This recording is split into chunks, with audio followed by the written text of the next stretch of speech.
గోమాత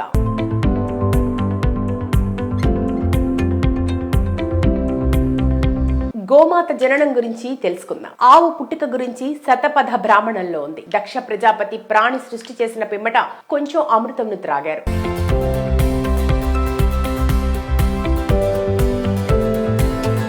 తాగిన తర్వాత వారు ప్రసన్నమయ్యారు. ఆ సమయంలో ఆయన శ్వాస ద్వారా సుగంధం ద్వారా జన్మించటం వలన దక్ష ప్రజాపతి దానికి సురభి అని పేరు పెట్టారు. సురభి నుండి అనేక ఆవులు జన్మించాయి.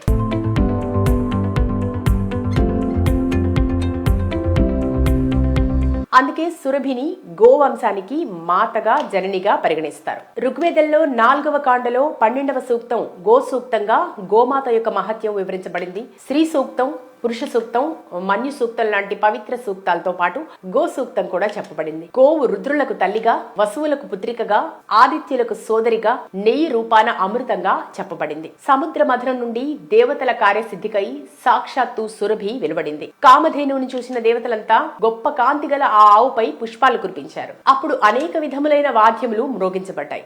లోకల్లో గో సంతతి వ్యాపించడానికి ఆమెయే ఆధారం. ఆ సురభి రోమకూపాల నుంచి కొన్ని లక్షల సంఖ్యలో గోవులు పుట్టాయి. గోవునందు చతుర్దశ భువనాలున్నాయని వేదం చెప్తుంది. అంటే గోవు పృథ్వీ రూపమని అర్థం. క్షీరసాగర మదన సమయంలో నంది, సుభద్ర, సురభి, సుశీల, బహుళ అనే 5 గోవులు ఉద్భవించాయని భవిష్య పురాణం తెలియజేస్తుంది. వీటినే కామధేనువులు అంటారు. 100 గోవుల చేత కూడి ఉన్న ఆ ధేనువు సురభిని నీటి మధ్య నుండి తీసుకొచ్చిందని స్కాంద పురాణం చెప్తోంది. ధేనూనామస్మి కామధుక్ అని గీతలో శ్రీకృష్ణుడు నేనే గోవునని చెప్పుకున్నాడు. గోవు లక్ష్మీ స్వరూపం. దీనికి ఒక పురాణ గాథ కూడా ఉంది. దేవతలందరూ వచ్చి గోవుతో, తల్లి మేమందరం నీ శరీరంలో నివసించడానికి కొంచెం భాగం ఇవ్వమని ప్రార్థిస్తే గోవు దేవతలందరికీ భాగం ఇవ్వటం జరిగింది. సురభి ఒకసారి తపస్సును ఆరంభించింది. బ్రహ్మదేవుడు ఆ తపస్సుకు మెచ్చి సంతుష్టుడయ్యాడు. సురభికి అమరత్వమును ప్రసాదించారు. త్రిలోకముల కన్నా పైన ఉండే స్వర్గాన్ని వరంగా ఇచ్చారు. దీనిని స్వర్గ గోలోకం అనే పేరుతో పిలుస్తారు.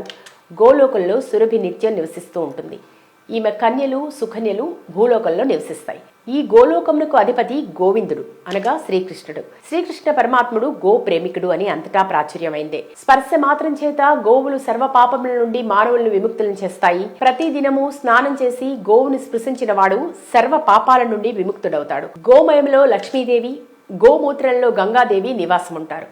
గోమూత్రము, గోమయాలతో నేల పరిశుద్ధము, పరిపుష్టము అవుతుంది. గోమయమును అగ్నితో శుద్ధి చేస్తే ఆ భస్మమే విభూతి అవుతుంది. ప్రతిదినము ఆవులకు నీరు త్రాగించి గడ్డిని మేతగా తినిపించే వారికి అశ్వమేధ యాగం చేసినంత పుణ్యం వస్తుంది. ఒక గోవు తన జీవిత కాలంలో సగటున 25,000 మందికి ఆకలి తీరుస్తుందని చెప్తూ గోవును వధిస్తే ఆ రాజ్యంలో అరాచకం పెరిగి ప్రజలు నశిస్తారని చెప్పారు.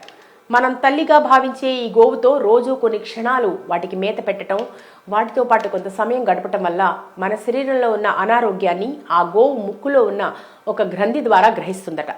తర్వాత మేతకు వెళ్ళినప్పుడు మన రోగ నివారణకు కావలసిన మూలికలను, గడ్డిని తిని అందుకు తగిన విధంగా పాలిస్తుంది. ఆ పాలు తాగటం వల్ల మన వ్యాధి నయమవుతుంది. గోమాత కీర్తనం, శ్రవణం, దానం, ధర్మం, గోరక్షణం అన్నీ పుణ్యప్రదాలే.